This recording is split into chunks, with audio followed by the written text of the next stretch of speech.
Welcome in, welcome in. It's Friday morning. Welcome in, welcome in. I gotta turn this volume down. I got my spare phone, and we're gonna take questions today. And I'm logged into my wife's account, and I was scrolling through it, and apparently she watches summer clothing, bathing suits, makeup, and gardening, because that's all that's on her TikTok.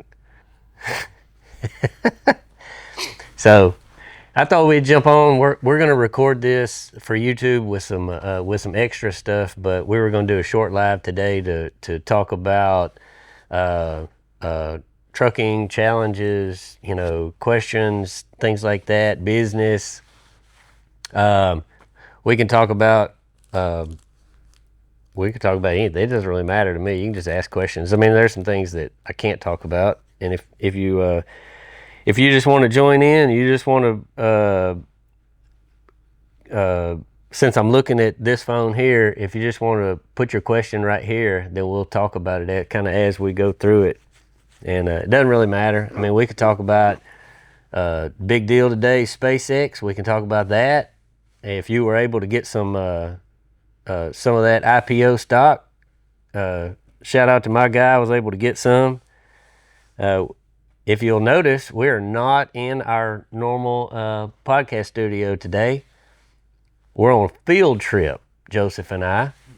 We went a long ways, about 3 miles, but we're in the holistic planning studio today that Joseph's been working on, and they don't do it currently, but they're going to be doing a podcast in here talking about financial planning and a lot of cool stuff. You think it's boring or no? Financial planning?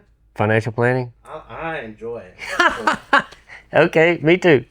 Me too, because I need my future planned for. So shout out to my guys at Holistic Planning here in Nacogdoches. And as a matter of fact, Jason told me that he's trying to get more trucker business.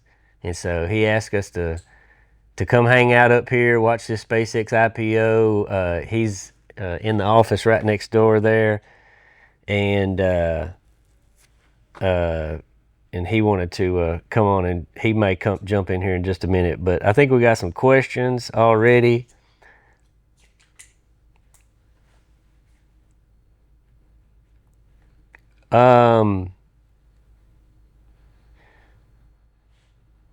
Yes, we're going to build some more trucks.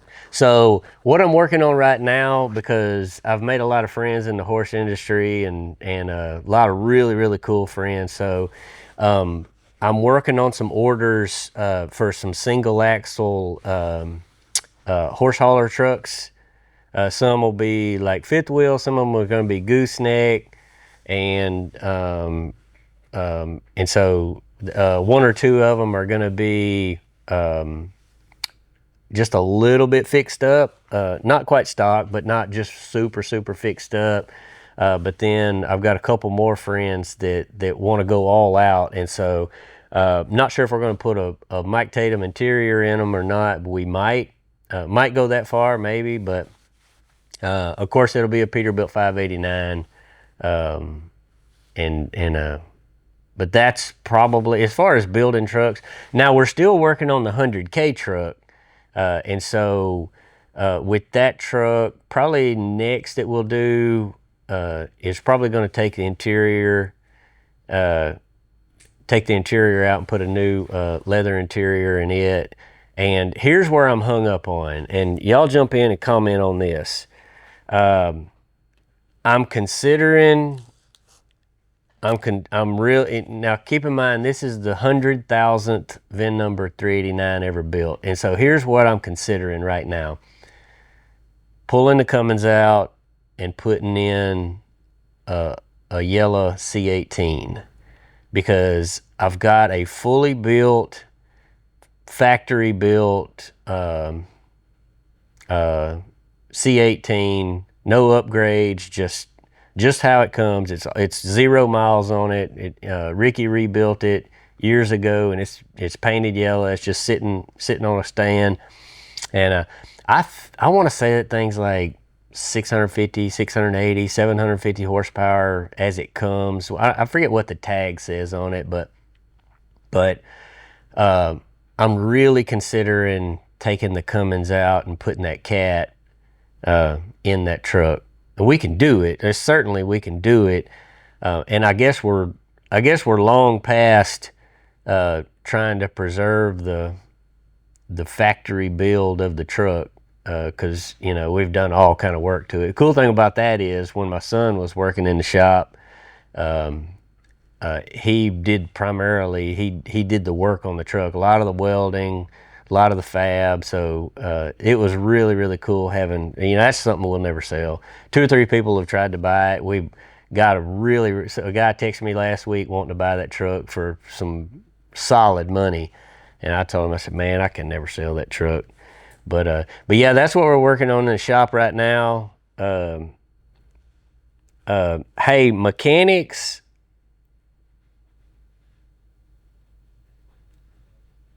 I posted on Facebook the other day. Here's a question: do y'all need any mechanics? I posted on Facebook the other day talking about if a buddy of mine needing mechanics down in the Beaumont area. So if you live in the Beaumont area, I'm not sure where you live, but I've got a buddy that is a very reputable company that's looking for some mechanics down there. Go to that Facebook post and you'll see. Just comment on there, and then Dalton will go back and grab you out of there.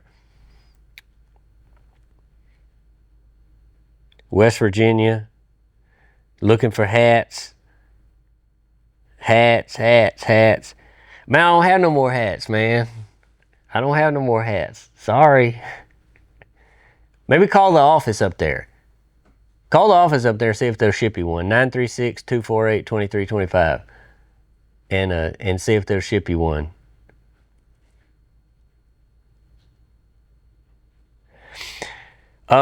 Hey, let's talk about this for a second for the Okie boy. Here's the thing about the Cummins.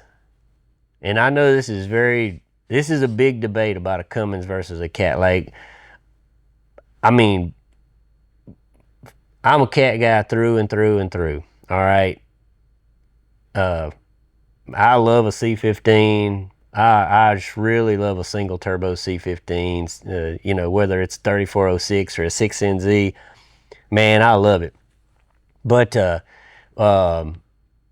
even if you turn it up to a 550, like, here's the truth, man.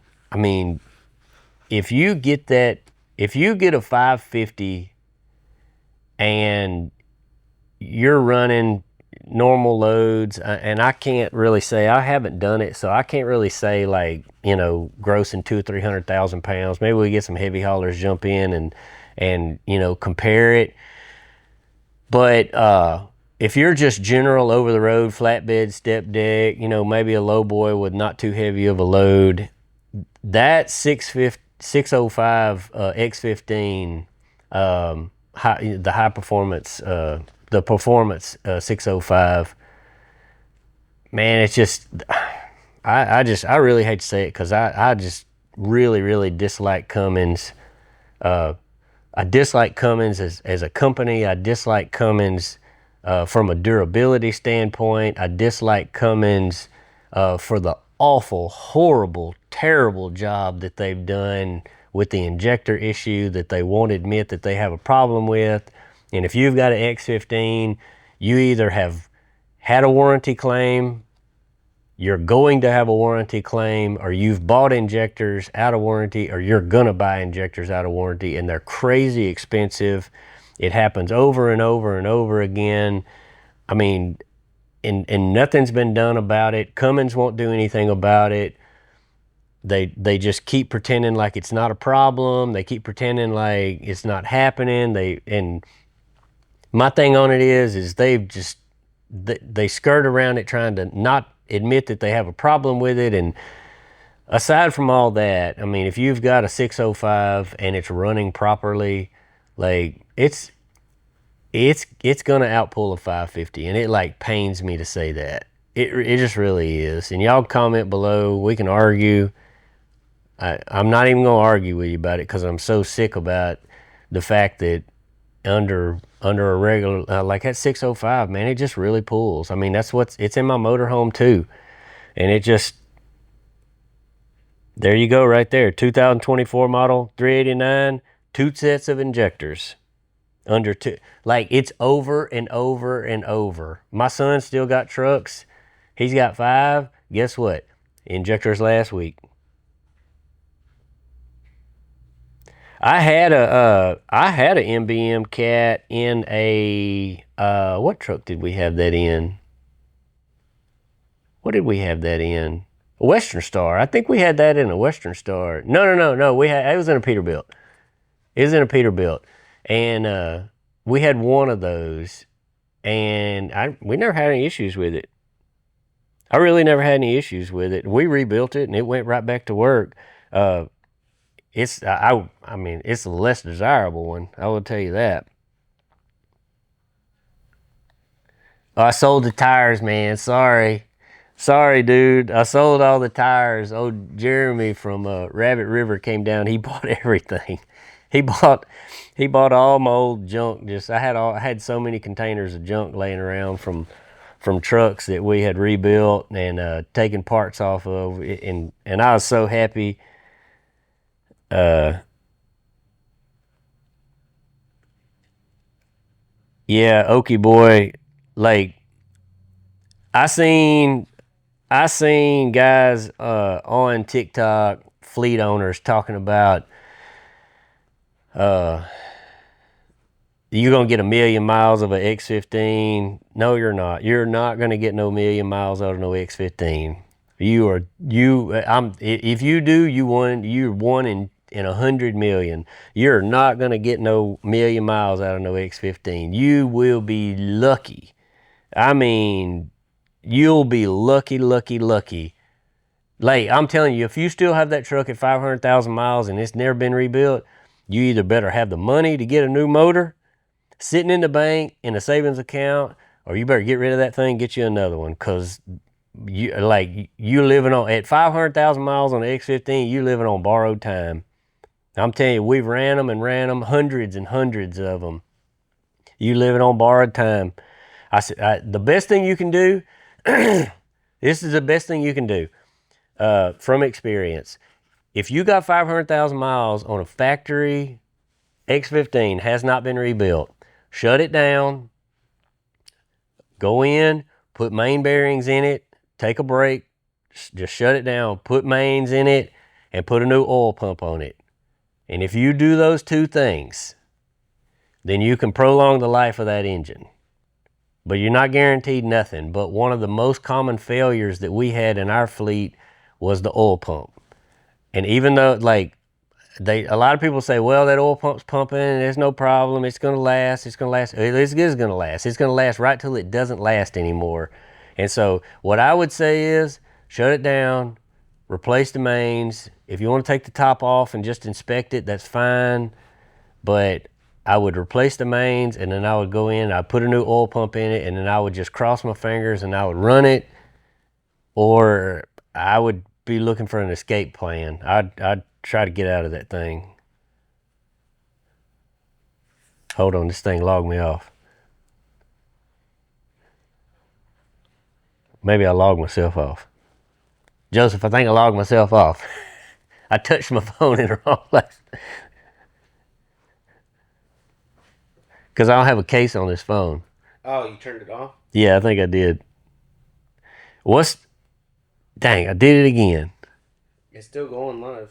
I just keep touching it. It's all right. It's my fault. What's the best way to start as an owner-operator?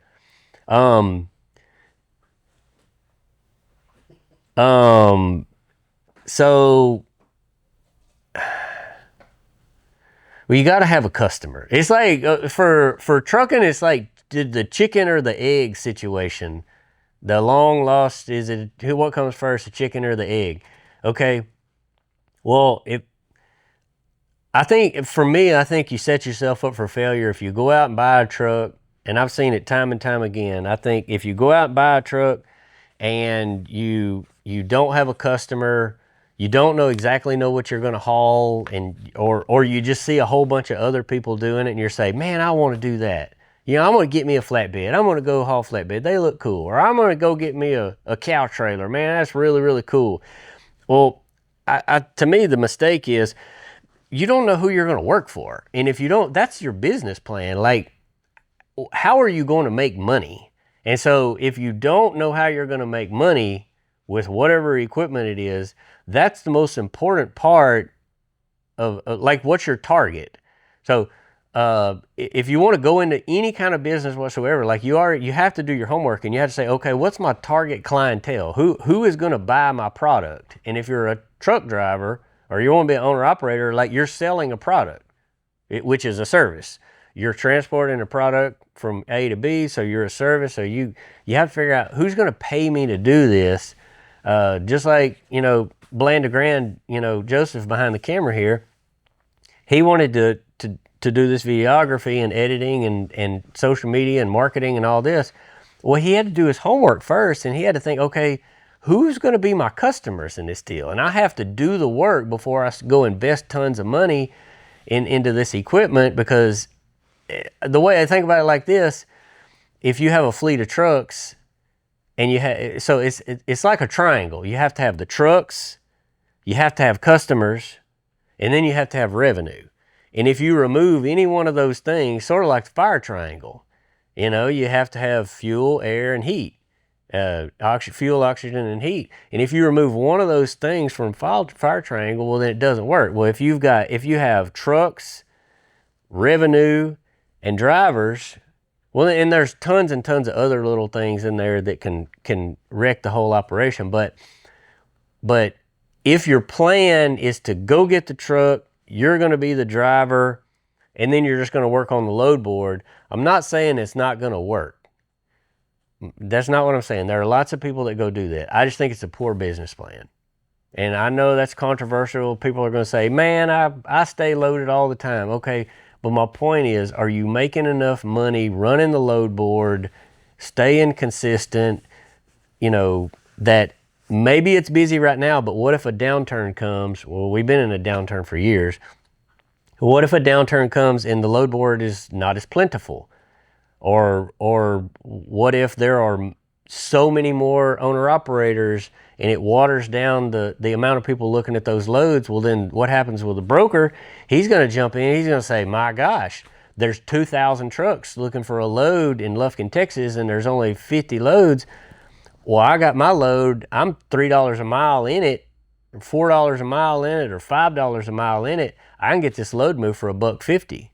And so he made $3.50 a mile, and he's paying you $1.50 a mile. It happens every day. Those things happen every single day. Those brokers, they look at those analytics and they get you.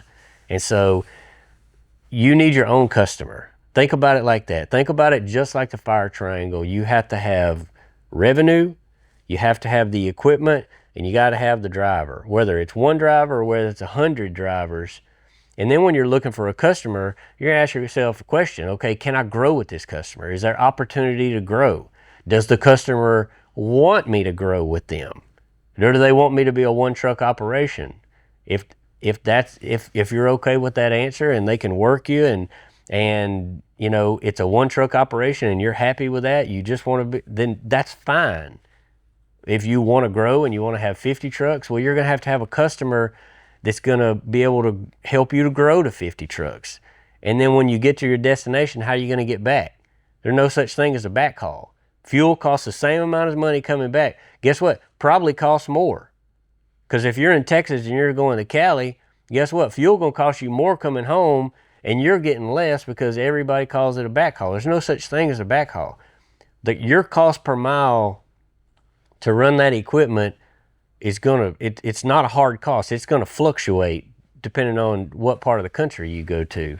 And if you're just starting out, man, you have to really pay attention to those things, because you can go broke really, really fast, especially with fuel costs the way they are, and insurance. I just renewed my insurance on my little winch truck and my dump truck, and as many years of experience I have, man, it's still ridiculous. It's just, it's just really ridiculous what the insurance costs. Let me answer it. Let me go to another question.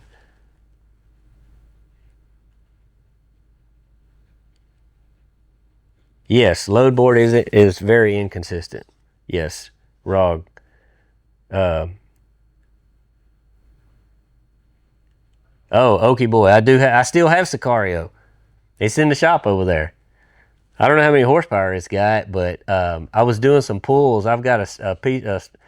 It's probably about an eighth mile of pavement in front, going from the highway to my shop, and I warmed it up real good, and I went out there by the highway, and I was doing some pulls, and I seen people across the street at the battery store, and they were over there videoing, and man, that truck does not disappoint. That truck really does not disappoint. I think for fun, I think I may take it to Lufkin this year, to dragging and pulling in the pines, and I may go pull the sled with it. That thing. 379, 22-year lease operator. Man, if you made it 22 years, hats off to you. Man, I'm telling you, 22 years is a long time to make it. That's a long time. Nothing wrong with running a 379. I love a 379. I would just, man, I'm not saying don't do hopper. That's not what I'm saying, but be very careful, because hoppers are more seasonal, and you really need a regular customer, and be careful for the hopper brokers, because they're different, and there's some good ones out there. We ran for some good ones for a while. We quit running the hoppers shortly after Prime bought all their hoppers, because the market just got flooded with hoppers and rates went, down in the drain. But what we found was, with the hoppers, much like the cattle, there's some good people out there, and there's some really bad people out there. They're smaller companies. Sometimes it's a one-man operation, and guess what? They don't pay. I mean, I'm telling you, I talked about it on the podcast a couple of weeks ago. I think I talked about it with Markel. Is that who we talked about that with, Joseph? When I was talking about the trucking thing, with the cattle, I think it was with Markel. We're gonna post that. When are we posting Markel? That one's almost done. Probably this coming up week. Maybe next Friday. Yeah, definitely. What date is that? We're looking at. Y'all are gonna like this one. Oh, the 19th. Okay, let me tell y'all what. If y'all don't follow Markel, go to Facebook, TikTok, and all that. And on Facebook, she had to get a new one. Can't imagine why. Joseph, can you imagine why? I can't imagine why. That girl's something else. Anyway, she's Pretty Peter 2.0 now. But man, y'all go follow her, and she's a hoot, man. But she came from New Mexico over here, and she filmed a podcast with us, and man, we had a lot of fun on that one. That's a really, really good one. I was talking to her yesterday, as a matter of fact, and I told her, I said, you just wait till we get done editing this one. It's really, really good. She was fun, and I will say too, it's not PG-13. So, kids, if you're watching and you want to watch that YouTube, you need to get your parents' permission on that one, because that one's got some cuss words in it with Markel. I'm sure that's no shocker. I'm sure that's no surprise. But we got some really good ones. You think it's cool if we? I can tell they got new carpet in here. I can tell this is brand new carpet, because it's making my nose run. It's okay though. But do you think it's cool if we say like who we've shot so far, or you think we should not say that? I think it should be fine, because. For the hype. Yeah. I like to hype it up. Yeah, because they don't know what y'all talked about. Man, let me tell you what. So we had Truck Show Joe. Okay. We already did that one. Got a lot of good feedback on that one. It was really good. And then we got Markel, which comes out on the 19th, that we've already recorded. We went outside of trucking a little bit. We got Trisha Aldridge, which was really, really fun and interesting. If you don't know Trisha Aldridge and you don't follow her, she's a barrel racer. Last year she was number 2 in the world. She owns, you may recognize the horse's name, Adios Pantalones. And he's $1 million earner. One of the very, very few $1 million earner horses. He's got his own Instagram. Who knew? She told us that he's got his own Instagram. He's got more followers than me. Imagine that. A horse. Horse has more followers. It was really fun though. She came down, spent a lot of time with us. We did a barn tour. We're gonna drop that video before long. We did a barn tour tips. You know, of if you are building a barn or if you want to hear some tips about a barn from Trisha, we did that separate video, and that was really, really fun. That'll be for July, and then we've got Leanne coming next week, and we're gonna. Before that, we've got Jacob Bonham coming. We're gonna record with him. Hater Maid, of course, we couldn't miss him. And then we got Leanne coming, Big Rig Barbie. And right after Big Rig Barbie, I suspect probably right after Big Rig Barbie, I'll get my new to me 1971 Streamliner horse trailer that I bought from Drew Discount. I get it, and I'll get it back to Nacogdoches. I think Bonehead's going to go get it maybe on his days off. And then Clinton Anderson's going to come down, the Down Under Horseman, if you're not familiar with him. He's a hoot. We've become really close friends. He's a great dude. He's a little different off camera than he is on camera. He's wild on camera. But like when you get to know him off camera, I'm sorry to disappoint you. He's actually a very likable guy. To all the haters out there, you probably would like, if you hate him on camera, you probably would like him in person. We've spent a lot of time. We went to Scottsdale, saw him, Abby and I. We went to the Westworld Reining Rodeo out there and watched a bunch of people ride, watched Clinton ride. That was fun. And he said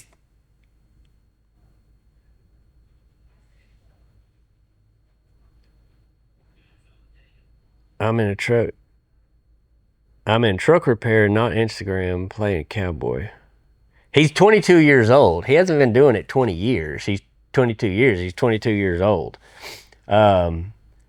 So that's going to be hard. I'm just being honest with you. It's going to be really, really hard for you to get started with insurance. That's the problem. Not saying it's impossible, but it's going to be hard for you to make money because pretty much all the money you make, you're going to pay for insurance. And so, like, if you get started, let's talk about the insurance for a second. If you get started and you're given an opportunity by an insurance company, it's going to be hard to get. You're going to pay a lot of money for it. Don't mess it up. I know it's going to be tempting to get out there on the road and you're going to be like, you know, freedom and the open road, and I'm going to go run all over the place. Just really pay attention, do a good job, do your pre-trips, do your walk-arounds, take your logbook very, very seriously, take your safety very, very seriously, don't run over hours. Essentially all the fun stuff that you thought about trucking all the years, speeding and running over hours and hot dogging and cowboy and all, you can't do any of that stuff. Just forget, throw all that out the window. You can't do any of that fun stuff. All you can do is go out there, take your job very, very seriously, be very safe, leave a lot of room in between you and the vehicles in front of you, really double check, triple check your mirrors, watch your blind spots, because you're just getting, I'm not saying, I guess in a sense, like even if you started at 18, 19, 20, you're still just getting started. You've got lots and lots of stuff to learn. And so you just got to be so careful, because if you have an accident, then they probably just won't renew you. Okay? Because you can pretty much guarantee, count how many billboard lawyers there are when you're driving down the road. Like if you get pulled over, guess what? They're going to sue you. And so if you get a lawsuit, if you have an accident and you get a lawsuit, like they're not going to renew you. And then your chances finding somebody to lease onto, very difficult, because you're 22. Once you get to 23 and 25, once you're 25, doors will open up, but you need experience. Well, the problem with experience is it's hard to get experience when nobody give you experience. So funny story, years ago, Landstar was the big deal many years ago. And I tried so hard to get leased on to Landstar. And I had plenty of experience because I ran my own authority for years. But since I ran my own authority and I was my own boss, I worked my own company, I couldn't verify my own experience. And I probably had 5 years of it. And Landstar wouldn't lease me on. And that's how I got into the oil field, doing local stuff and saltwater, and ultimately wound up doing my own company. I guess thanks to Landstar for not leasing me on, because I might still be there barely making it. I guess Landstar is like a thing of the past. I don't know. You don't hardly hear from them anymore. I wonder, is anybody watching? Did SpaceX did they go on the market yet? I don't know. I'm not watching it. I'm watching the live. I tried to get a bunch of shares, and I got some. I just didn't get as many as I wanted. When did you get in? Sir? When did you get in? I got in, well, I bought some 2 years ago. Yeah. Oh, okay, yeah, that's what I was curious on. I bought a bunch 2 years ago. Jason got it for me here at Holistic. So I'm in at so it IPO'd today at like a $1.8 trillion valuation. I bought mine 2 years ago at a $250 billion valuation. Oh, okay. So I didn't have to buy any this morning. Yeah. I bought mine on the cheap back when I bought mine before SpaceX was really even, they just barely started doing the Starlink. Oh, really? I mean, they were barely launching the first satellite several years ago, and I was like, man, if this thing takes off, this is going to be the best thing ever. Mm. And now they got satellites everywhere, and so I'm sitting in solid shape right now. What do you think it's at right now, trading? 175, 180? It was earlier. It's at 155 right now. Oh, so it's trailing back down already. For a little bit, but... Well, it IPO'd at 135. Yeah, it started out low. Yeah. It definitely did a big jump. So it jumped up to what, 185? It jumped up to, about like 170, 175. It doesn't give me exact, it just gives me a rough estimate. About 175. Yeah. Yeah. I hope it goes to 90. And I'm going to buy much more. For real. If it's going to go back down, I'm going to buy some more. I'm telling y'all. Oh, man. Hey, dadgum, where'd that comment go?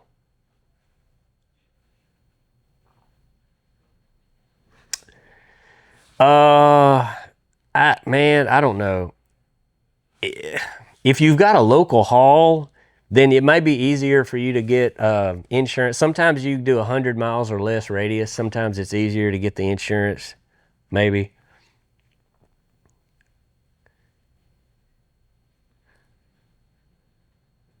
No, I don't have the cattle pot. Dadgum, I don't want to comment. I'm struggling with this phone. I don't have the cattle pod division no more. Man, we couldn't make no money because all the people we went to work for, man, wouldn't pay us. So I talked about it on Markel's podcast, comes out next week on Friday on the 19th. We did a bunch of work for that capital, and I forget where they're out of. And man, I had to get my lawyer on them to get my money. And so I get my lawyer, contact them. Well, then the guy wanted to get sassy with me. Well, actually, it wasn't with me, but he wanted to get sassy with me. He's like, I'll tell you what, I'll pay you, but you'll never work for me again. I'm like, I don't want to work for you. Blacklist me. I don't care. You don't pay. I don't want to work for you. So, anyways.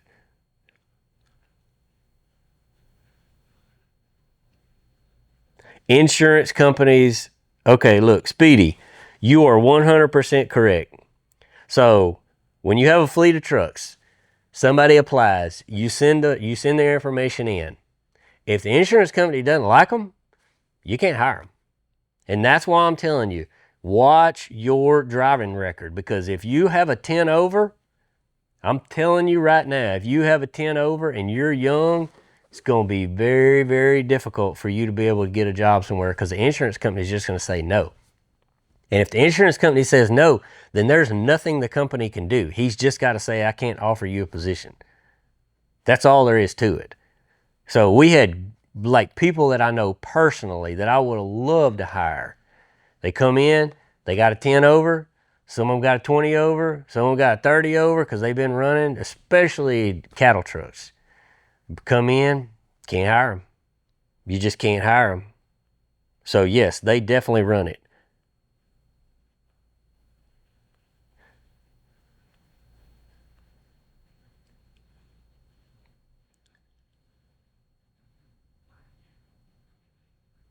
Upstate said he gonna buy a brand new truck. Better get you one before you get them 27 emissions come out.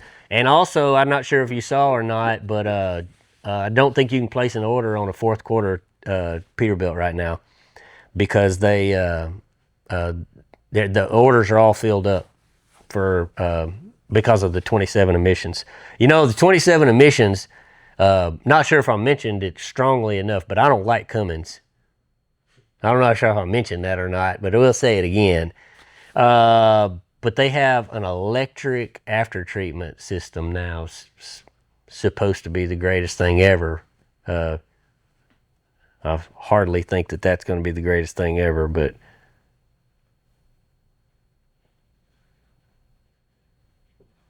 yeah.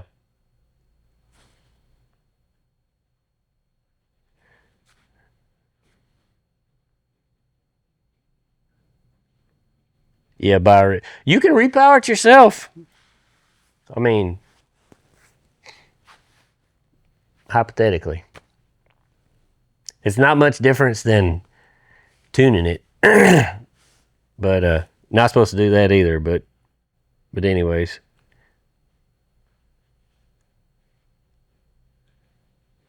I don't think I'm gonna make it up to Walcott. Y'all keep the questions coming, because I'm reading them. I'm trying to answer them. If y'all got business questions, or you want to talk about the podcast, or different things that we got going on,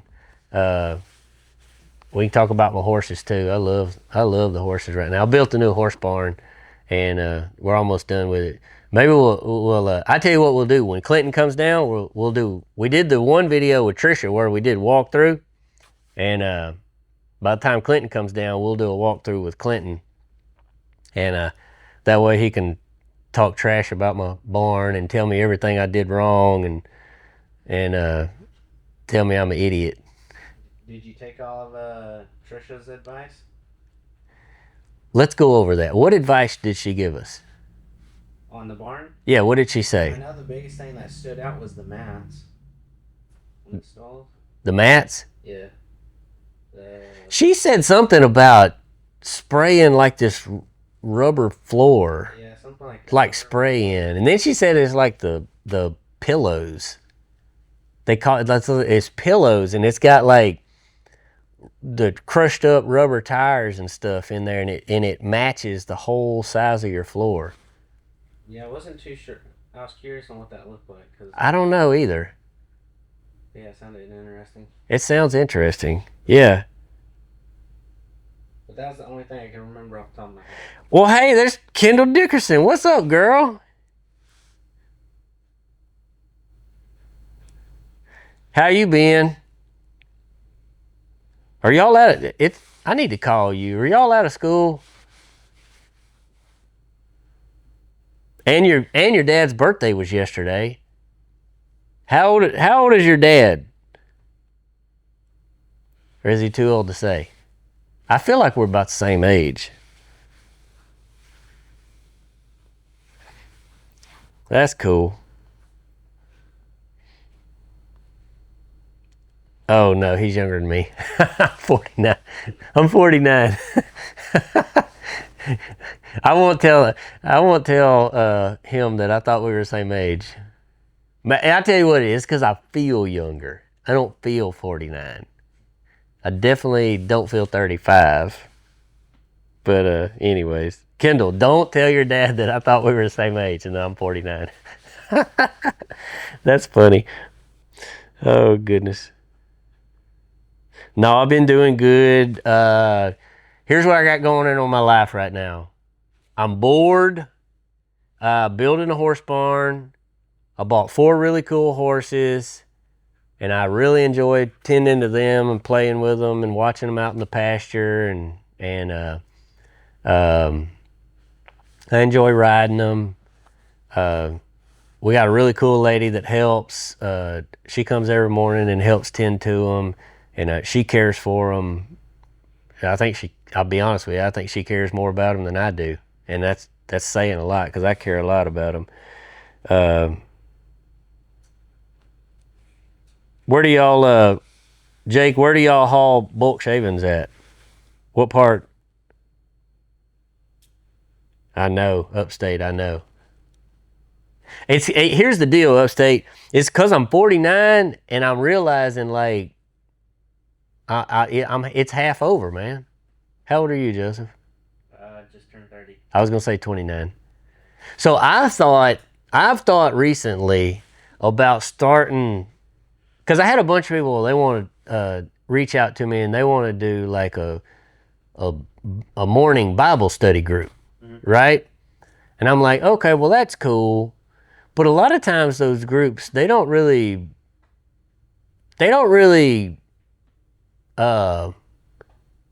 help you to understand, like, how is this going to impact my life when I leave here? And so what I've been thinking about doing here in Nacogdoches, I've thought about starting a 45. You wouldn't be able to come. You're not old enough. You got to get older to join. That's okay. I'm okay for now. You're okay with that. And so I thought about doing like a 45 to maybe 55 or 60 age group, men's group, so that we can talk about life, apply it biblically, give motivation to the ones that are struggling. Because here's the deal, when you're 45 to 55 or so, like, you kind of wake up and it'll hit you one day. And the guys that you're on this phone right now, it's going to hit you one day and you're going to be like, you know what? Oh shit, it's half over. Like, the best part is now behind me.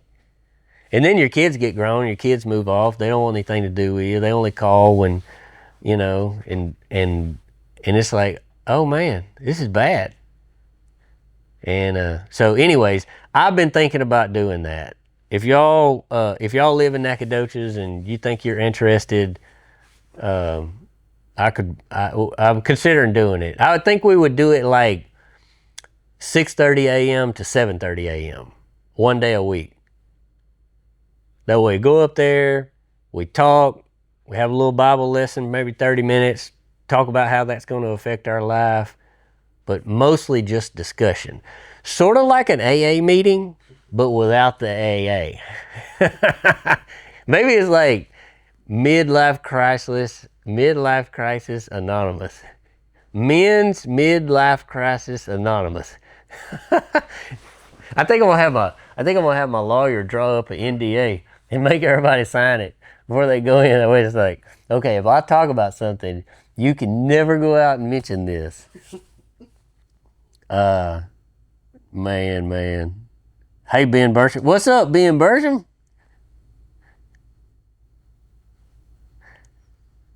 Oh, thanks a whole lot. Trucking on 18 says, statistically speaking, 75% of your life is gone. He said I'm 49 too. It's even worse. It just got worse. Because I said it's half over, and he's like, no, it's 75% of. For lazy people. America is on the lazier side, so. Yeah, I'm going to, whew, thanks a lot. You can't come to the meeting. You already kicked one in. Yeah, you usually got kicked out of the meeting. You can't come. You're too much negativity. Oh, man. Yeah, man, we're all over the place. Look, random topics. If you put it on the comments right here, we're talking about it. We're just going all over the place. Man, let me tell you what. Maybe talk about Old Town Rig-Down coming up. Anything? Kendall, I've been watching your pinstriping deal. That's pretty cool, actually. I need to call your dad too. I texted your dad a while back, and I think hopefully y'all are coming to Old Town Rig-Down. Hopefully. And if you are, then I need to call your dad. And I'm going to see if y'all are coming, and if you are, I'm going to figure out where I'm going to set y'all up, and then maybe you can do pinstriping in the booth right there. Bring a truck or two. I need to work on that. Old Town Rig-Down is September 11th and 12th. Registration is open right now. It's probably pretty full, to be honest with you. I haven't checked with Chris Fifey, but I suspect it fills up fast because we don't have that many spots. And we never desire to have 1,000 trucks. We just want to fill up our little downtown area. Man, we're working on artwork right now. I'm okay to say it like on here, but we're working on the artwork and getting it approved. But man, Joseph, did I tell you who we got performing this year? Yeah. Tracy Lawrence. I'm so excited. So for years, we've been trying to get Tracy Lawrence. Because I grew up, that's what I really grew up on. And getting him, all that 90s country's popular again, and having Neil McCoy's been really, really cool. And showing my age again, uptick. But ironically, no, Upstate. You said your name's Upstate. I was thinking Uptick because the building that we're in is Uptick Partners. I was thinking it was the same, but you're Upstate. Anyways, yeah. So we tried for several years to get Tracy Lawrence to come, and the first year, no jab at him whatsoever, but the first year he was like, man, I don't know if that's the kind of show I want to do. And I'm like, oh, it's cool, don't worry about it. And then the next year, he had a conflict. The next year was a conflict. So we hit him up for this year. We hit him up early. And as you know, last year we had Aaron Watson and Neil McCoy. Show was incredible. I mean, it was so good. And so we hit up Tracy Lawrence again this year. We're like, you know what? Here's the deal in life. Persistence. You just keep on trying. And Clinton's got a saying that I adopted, and it says, what does that saying say? It's something like, if you really want something, you'll find a way. If you don't, then you'll find an excuse. And so think about that. Y'all that's the takeaway from this today. But anyways, yeah. So we reached out to Tracy Lawrence again. He's like, man, well, his team, they sent over the rider. They're like, yep, we want to come. So they sent over the rider, and it was a lot more than we're used to. And riders, man, sometimes the things that the artists require, that's their contract, is what they call their rider. Sometimes it's pretty difficult. And so he sent his over, and it was a lot. And some of it we just couldn't do because we don't have the electricity. Like some of it's like food and clothing and parking spots and transportation and candy and drinks and alcohol. Some of it's that, and then sometimes it's things like lighting and TVs and so for us, like he wanted this big digital screen, and like we don't have so much power down there, and so we just couldn't do some of the things. Like we just didn't have it, and so we reached back out to him, Jeremy did, and it's like, hey, we'd love to have you, but we can't do it. We just don't have the ability to match some of this. So 2 days later, his team reaches back out and says, hey, we sent this over to Tracy, and he said he wants to do the show. So you guys just go through the contract, mark out whatever you can't do, mark out, keep what you can do, send it back to us. So we just go through and we carefully select the things that we just can't do. We don't have the ability to do. Send it back to him. That joker signed it, sent it right back. And man, I was so excited. I'm really, really pumped up about it. And if you look on Tracy Lawrence website, we're actually on his tour also. And so because of that, so like after, I judged the hype of the Old Town Rig Down based on the Fredonia Hotel. Because once that dude fills up, all the rooms fill up in it. That, depending on how quickly it fills up, kind of tells me how much hype it's got. And so, cool thing about it is, I mean, I think they have a little block of rooms saved for like a few people, but it's pretty much sold out right now. It was pretty much sold out like in a week. And so, it's a lot of hype surrounding bringing Tracy Lawrence in. So I'm really excited about that. This phone keeps... Pretty Peter is watching. Pretty Peter logged in? Yeah.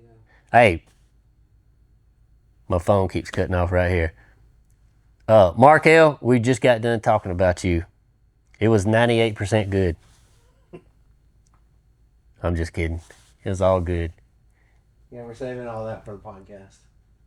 We're saving all that for the podcast.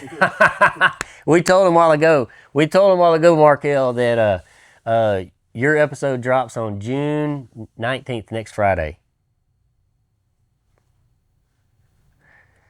Yeah, so we're really excited about that. I'm excited about that. I don't go back and watch every episode, but I'm gonna go watch the whole episode with Pretty Peter because we covered a lot of ground, and I'm kind of excited. I haven't watched it since you guys started editing, and so I'm gonna go in and watch the whole thing. It's like 2 hours long, but I'm gonna go in and watch the whole thing just to go back and remind myself of all the ground we covered. Yeah, that was a lot. Like, and I'll give y'all, like, for real, I'm telling you, I put this on, I think I put it on TikTok as a video recently. The determination, like I'm telling you right now, like if you're trying to figure out life and you're trying to get motivation, whether you're a man or a woman, especially if you're a woman in a man's world, you got to watch this episode next Friday with Pretty Peter. I'm telling you, because if there were ever a person that could have just said, it's too much, I give up, it's her. And you know what? She persevered. She kept fighting. She kept going. She was told no over and over and over again, and over and over and over and over, more and more and more. And guess what? She kept fighting, and she didn't take no for an answer. And like it's the storybook of perseverance. And I'm telling you, y'all got to watch that one. It's good. Yeah. It really is.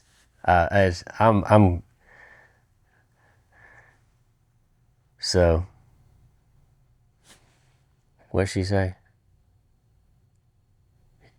Yep, I'm excited.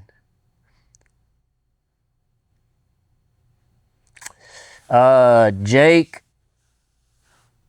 Toilet Mouth Troy. It was pretty clean on your side.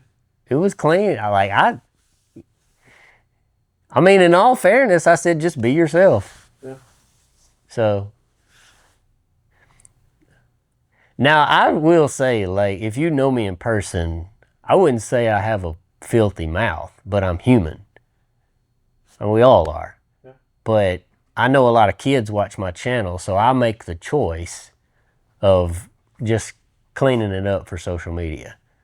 But if you hang around me, don't be shocked. I mean, I'm human. I'm just normal. And that's why I only volunteer at the church, because they can't fire me. Because I was teaching a lesson the other day and I almost said a cuss word. Like it came right there and I was like, oh man, I can't say that in here. And so, anyways. You can save that for your AA meeting. Yeah, we can say that in the what did I call it? The men's midlife crisis anonymous. Yeah, Pretty Peter, she does have a potty mouth, but you know what? That's her.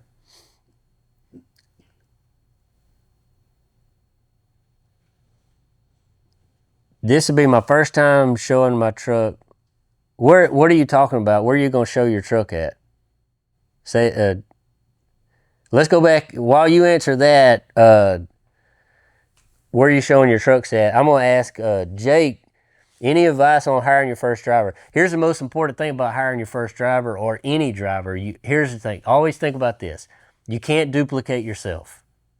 Whether you're trucking, whether you're in retail, no matter what you're doing, and Joseph, you and I talked about this a lot with you hiring people.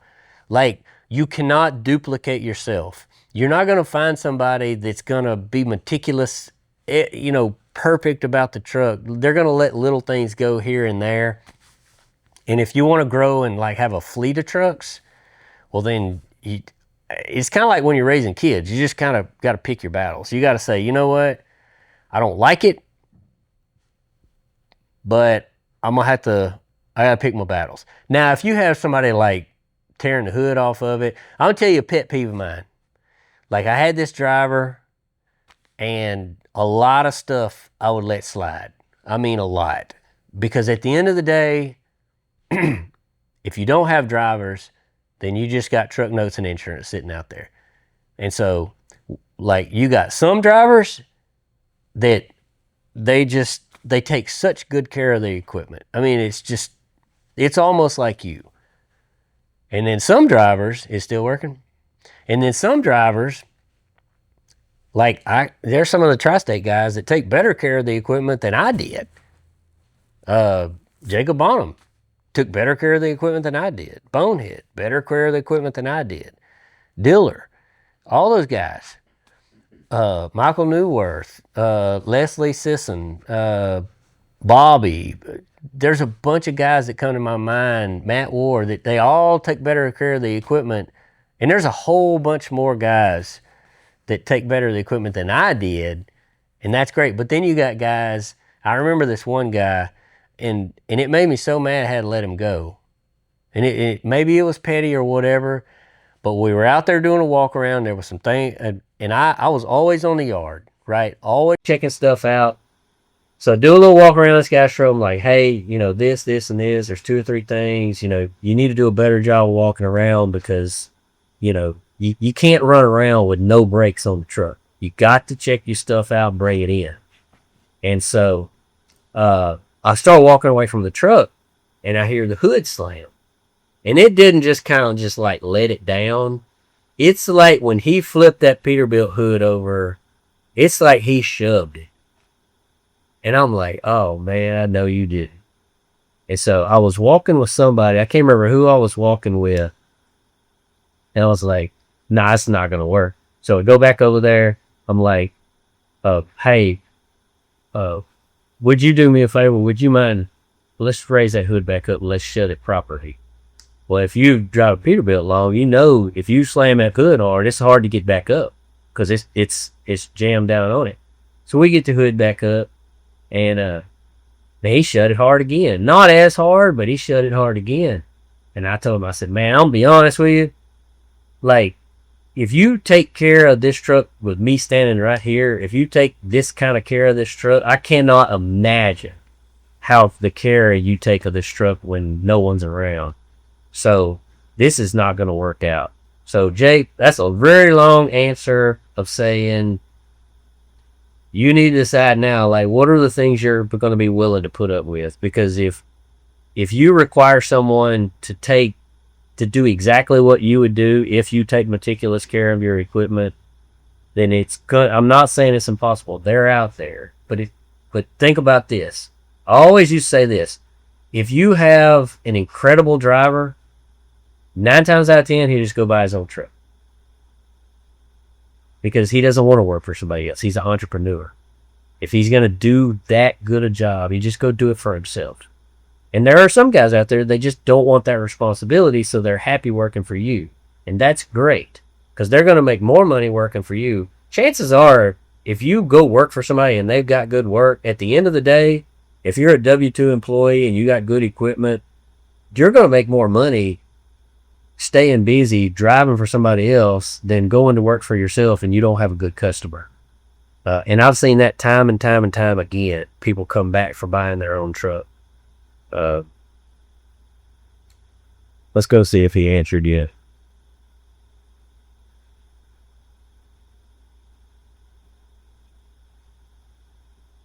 In trucking, some days the good days don't outweigh the bad. I'm telling you. He didn't answer.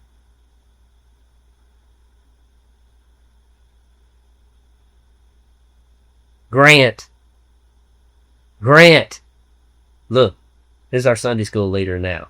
This is why we have to watch our potty mouth when we're on TikTok Live, because now we've got the Sunday school leader logged in. This is why I watch my potty mouth. I don't think he said anything bad yet. I have not said anything bad. Do me, babe. I think Paul probably had some choice words when he wrote Galatians. I think so. I think Peter, my favorite guy, Peter, I think he probably had some choice words, whether he said them out loud or talking about perseverance though, we were talking about Pretty Peter having a perseverance in today's culture of making it in a man's world, and she's done so well. Totally different comparison, but think about, I just got done teaching a 3-week lesson on Simon Peter, and think about the perseverance that poor guy had to have.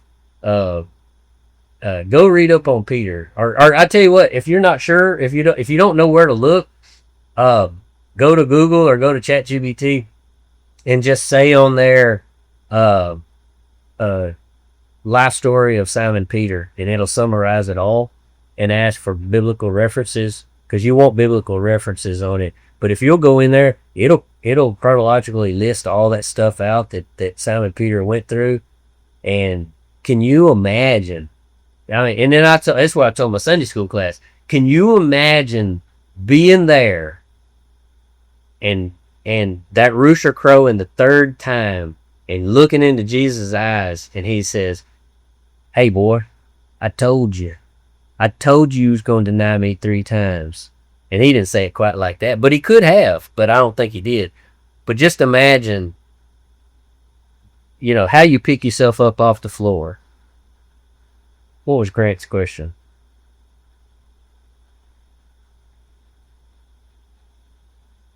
Hats off to her. Sup, Rich? What's up, brother?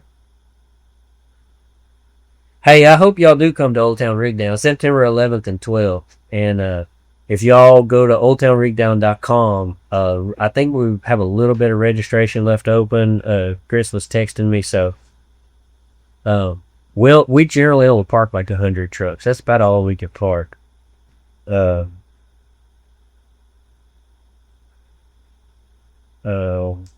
going back because there was a question on here. Grant says, it sounds like organizational culture, and how do you develop that into your employees? And so my opinion was, okay, for business, it's like everybody's got to know with your team, whether it's a 3-person team or it's a 30-person team, it's very important for everybody to know, like, where are we going? Because people in general, they like structure, and they just want to know, where are we going? And some of them, like myself, I want to know why. And I'm okay, like in my organization, I'm okay with somebody saying, hey, I'm happy to go do whatever you ask me to do, but do you mind telling me why? Well, there are a lot of bosses out there, well, they don't want to tell you why. They just want you to go do it because they told you to do it. And so I personally don't work well, a little more insight into me. Like I've always had a little bit of, I struggle with being like a dictator telling me what to do. Now, we can do it together all day long, or if you ask me, but if you say, go do that and you better like it, or a bunch of other mess, like probably that just doesn't work. It just doesn't work very well for me. And so there have been some jobs that were some good jobs that I've left in the past because my boss was a complete dictator and that was his style. And I don't know. But for me, if you got 3 people to 30 people, and we all need to know what's our goal, where are we going, and we need to be reminded of our goal. But in the meantime, like I think of the business as like a boat traveling up a river, upstream. It cannot be downstream because it's not easy. If it's easy, everybody would do it. But you're traveling upstream, everybody's rowing, and as supervisor, as a boss, as an owner, like you need to do some rowing too, right? Whatever your part of the business is, for me as an owner, I want some responsibility too. I'm not an absentee owner. And so I want to row. I want my own oar. And whatever oar is mine out of the whole organization, I'm going to do my part. Well, I'm also going to be looking back. And I'm going to be saying, okay, if I got 100 people here, there's 3 people not, they're just lollygagging back there. Not really, it's going to throw the boat off, right? Well, then before you know it, like you got 3 people, well, then another person's going to notice, well, hey, they're not rowing. If they're not rowing, I'm not going to row. Well, then you got 5 people, and you got 7 people, and you got 12 people, and then you got 15 people, and it just cancer just spreads out throughout. And so I always used to tell my guys in Monday meetings, it's like we meet once a week on Monday. I hate wasting a bunch of times on meetings. Let's just get in there. Let's get done whatever we're going to get done. Let's get out there, because you don't make money sitting in a meeting. The money's out there. Your customers are out there. Your business is out there. It's not in this boardroom in here. We got to circle up in here. Let's get done what we're going to get done, and let's get our ass out there, and let's go find our customers, thank them, do a good job, and let's do everything that we promised to do plus 10% more. Let's do a little more than what they ask us for and do them a good job enthusiastically. Same thing you should do at home with your wife, your kids, your family. Anything you do, do it enthusiastically. Be happy to be there. If you're not happy to be there, go figure out why you're not happy to be there. But you need to be happy to be there. Go look in the mirror and figure out what's going on with you that you're not happy about.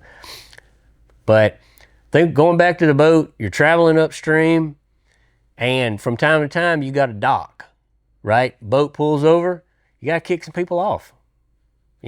I used to say the boat's going up the stream. From time to time, we stop. Some people get on, some people get off.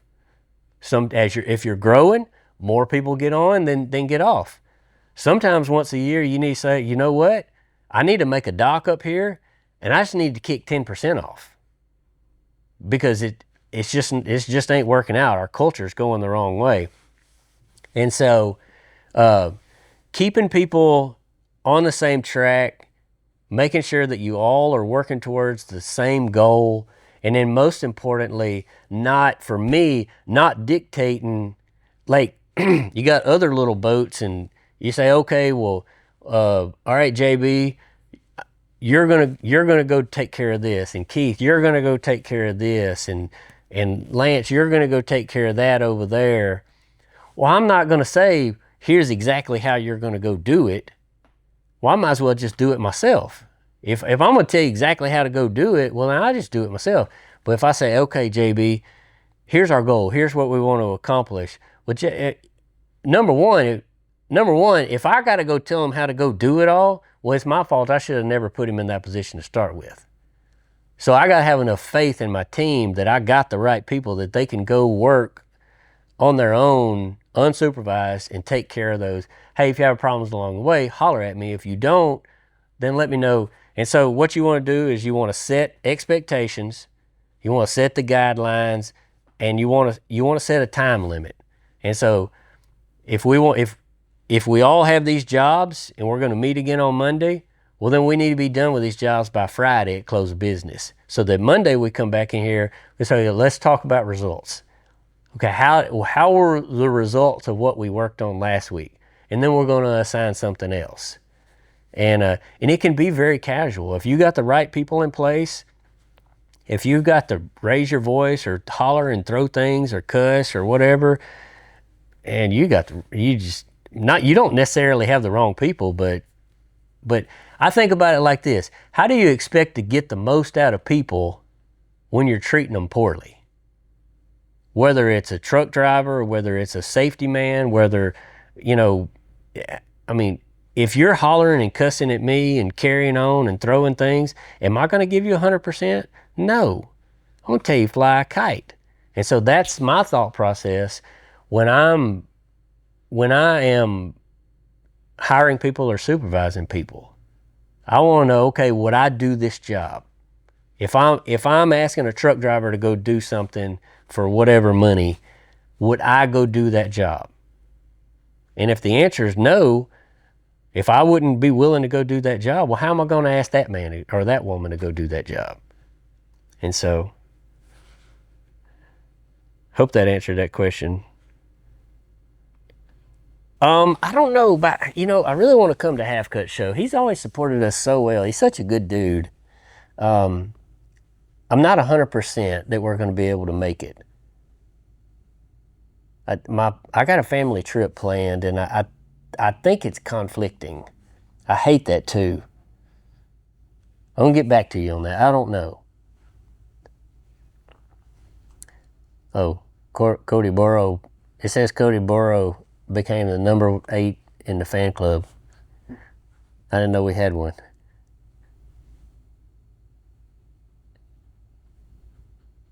What did you say? You're going to bring your truck to the Old Town Rig Down? Thank you, Tow Truck Life. Oh, this guy here came number 9 in the fan club. Okay, 10-4. I just teared up. My community, Joseph, my community just teared up, man. Yeah, I saw that. You're getting some little flowers and hearts. I mean, I hope it meant tiered as in like a level, not tears like crying. No, I think he went teared up. Because if we got tears as in crying, that means we're doing a poor job. I'm just asking how they can be your number 1 fan. I mean, Grant, I don't know, man. You got guys ahead of you right here. I got a number 8, 9, and 10. I don't know, man. You just gonna have to step up your game. You can't be the number 1 fan. Listen, Grant, you cannot be the number 1 fan with a number 20 work ethic. It's just not gonna work. You just gonna have to step up your game. Crying at joy right now. Anything else we want to talk about? Not that I know of. What's SpaceX at right now? Are you still watching it? I can pull it up. Let's see. Doesn't matter. I'm not going to sell it. I'm not selling mine. It did go up, though. 167. Sure. Back to 167? Yeah. What was it? 158 whenever he asked earlier. Oh, Grant said he nominated himself as number 1. Oh, I see. This guy said he's going to bring his truck to Old Town Rig Down for the first time. Man, don't be nervous because we don't judge at that show. Here's what I would do. Bring the truck. The day before on Thursday, we go out there to the city. What do they call that thing? The field? No. There's a parking lot out there. We put it online where to go park. But the staging area. But we'll have wash crews out there. You can wash it yourself, or you can pay those guys to do it, or you can do both, or whatever. But, man, don't worry about it. I mean, you don't even have to lift the hood. A lot of the guys don't even lift their hoods And actually, Truck Show Joe and I, we talked about that, and we agreed that for general showing, your truck looks better showing with the hood down. He said unless he's required to, he doesn't raise his hood. And for pictures, that's better because that's what it looks like going down the road. So, man, don't stress yourself out about it. Just wash it, clean it, and just go out there and have fun. I mean, that's the tips. That's my tips. Is just clean it up the best you can. I mean, I wouldn't spend a week cleaning it. It's not that kind of show. And so, if you go to Mid America and you want to be in limited mileage bobtail, best of show, yeah, you're gonna have to clean weeks and weeks and weeks. And even for the working class, you're gonna have to clean. But our show is not like that. Next podcast comes out next Friday, the 19th. Yep. And then we got other videos that we're dropping in the middle of that. Mm-hmm. We're just having fun with it. We got some more tips and trick videos. Yep. Just have fun.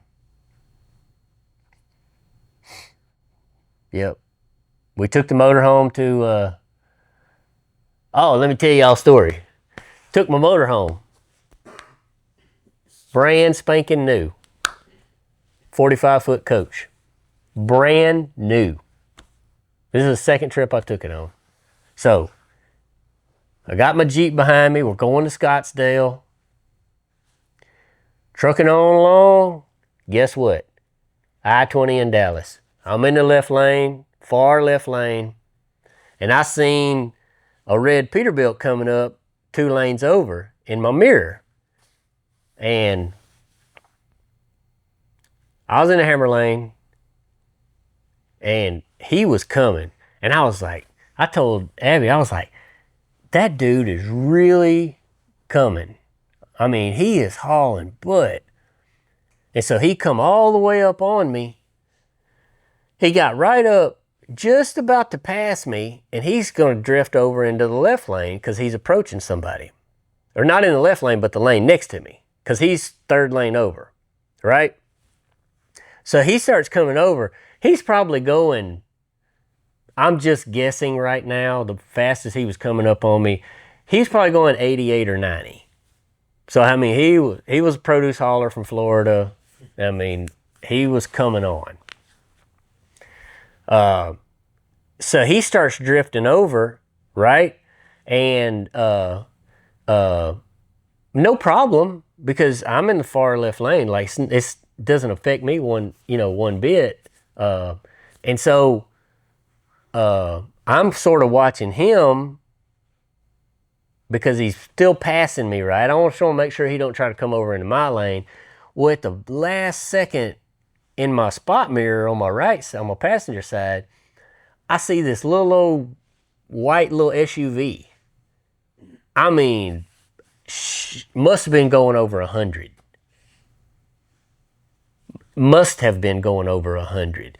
Well, what is the girl? Because it took that's part of the story. So what does she do? Does she hit the brakes? Or does she try to squeeze in between us? Of course she tries to squeeze in between us. Of course she tries to squeeze in between us. So old boy's getting over. So instead of hitting him, she tries to get in because she's only halfway past me. Like, I can't even see the car yet because the motorhome's like a cab over, right? You're sitting right. It's big old front end. All right. So I can see her in the spot mirror, and it all happened in a quarter of a second. Well, I seen her right there, and I mean, I jerked as hard as I could jerk that thing, which is not safe. And her back tire, because she was fully committed. She was completely fully committed on coming over. Have no idea why she didn't just hit the brakes. But her back tire hit my front end right there by the door. Not front end, but my side. Where my door opens, on the side. And man, that Jeep, I'm telling you. So, the Jeep like does like this. If I hadn't have jerked like as fast as she was going, it would have spun her all the way around, flipped her, and probably killed her. But I jerked it over as fast as I could, knocked all my stuff over. You know, my dogs were in there. They're laying in the floor now. My wife, you know, she was watching TV. She's like, oh my God, what happened? She's nearly laying in the floor. And, well, guess what? The car just keeps going. I'm like, nah, bitch, I'm gone. Well, I mean, she's in a car and I'm in a 45-foot bus pulling a Jeep. But I kicked the old 605. I kicked it in, and I was coming up on her, and I was honking the horn. No, you finna pull over today. And so I got her to pull over. She comes running back there. Dude, I'm telling you, no exaggeration. We're right on the shoulder on I-20 in Dallas, south of Dallas. And we're like, I don't know, maybe a mile east of the Flying J, the big trashy one.